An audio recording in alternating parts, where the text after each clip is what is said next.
చందన మైథిలిని కొట్టబోతూ ఉంటే సాకేత్ అడ్డుపడతాడు.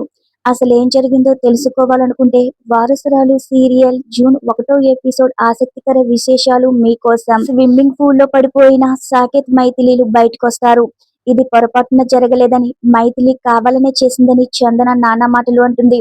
నేను కావాలని చేయడమేంటి మేడం అని మైథిలి అంటున్నా సరే నోర్ముయ్ అని అరుస్తుంది. నువ్వు మా బావని నా నుంచి దూరం చేయాలనుకుంటున్నావు, అందుకే ఇలా చేసావంటుంది చందన. నువ్వు నా బావ మీదకి కావాలనే వచ్చావు, ఇదంతా నువ్వే చేసావు. ఈ రోజు నా మంగళ స్నానాలు చెడగొట్టావు, రేపు నాకు దక్కాల్సిన మంగళసూత్రాలు నువ్వే లాక్కుంటావా అంటుంది. మైథిలిని కొట్టబోతూ ఉంటే సాకేత్ చేయి పట్టుకుంటాడు. మైథిలి చేసిన తప్పేముంది ఇందులో అని సాకేత్ అంటాడు.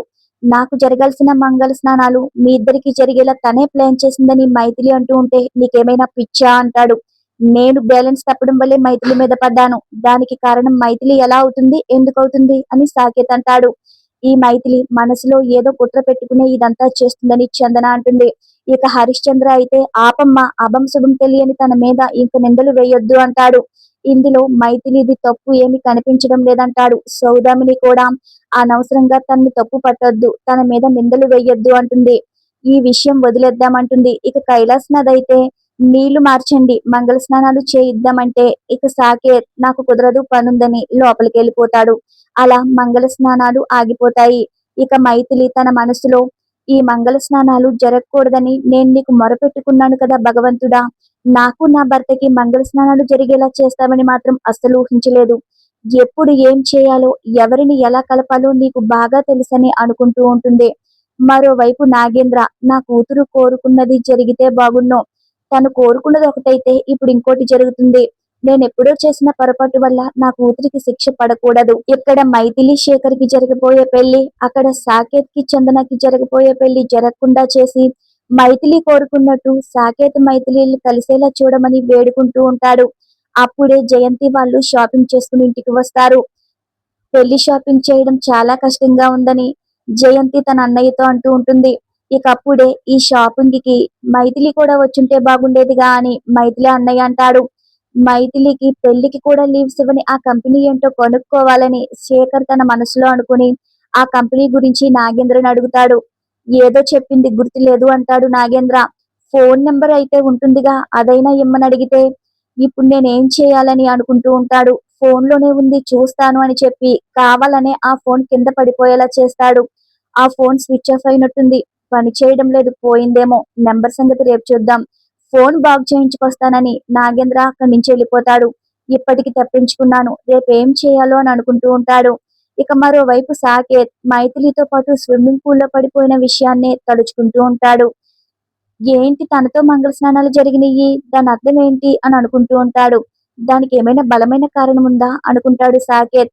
అప్పుడే మైథిలి పాల గ్లాస్ తీసుకుని సాకేత్ దగ్గరికి వస్తుంది. ఎంతసేపు వర్క్ చేస్తున్నారు, మీ ఆరోగ్యం ఎందుకు పాడు చేసుకుంటున్నారు, ఏదైనా పనుంటే రేపు చూసుకోవచ్చుగా, పాలు తాగి నిద్రపోండి అంటుంది. తర్వాత అక్కడ చిందరవందరగా పడి ఉన్న బట్టలన్నీ చూస్తూ, ఇంత వయసు వచ్చినా మీరేమీ నేర్చుకోకపోతే ఎలాగా, ఇవన్నీ ఎప్పుడు సర్దుకుంటారని అన్ని సర్దుతుంది.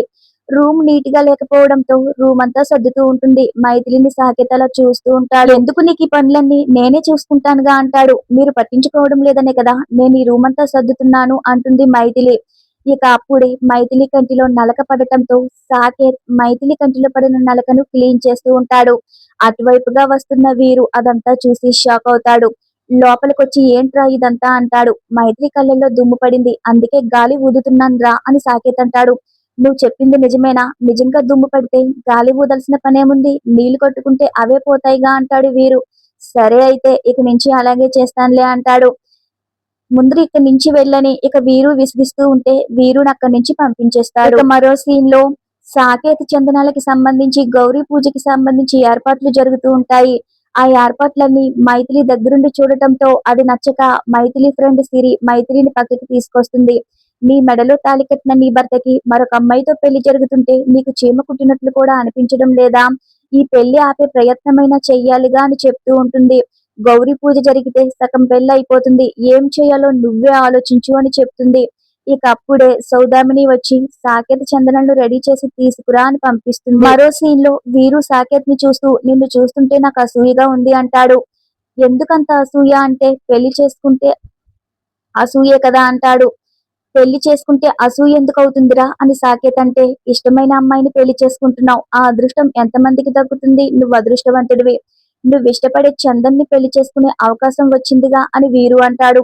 నేను కూడా ఇష్టమైన అమ్మాయిని పెళ్లి చేసుకునే అదృష్టం నాకెప్పుడు దక్కుతుందో, అసలు దక్కుతుందో లేదో నిన్ను చూస్తే నాకు అసూయగా ఉంది అంటాడు. కొన్ని కొన్ని మనకి ఇష్టం ఉన్నా లేకపోయినా జరుగుతూ ఉంటాయని సాకేత్ అంటాడు.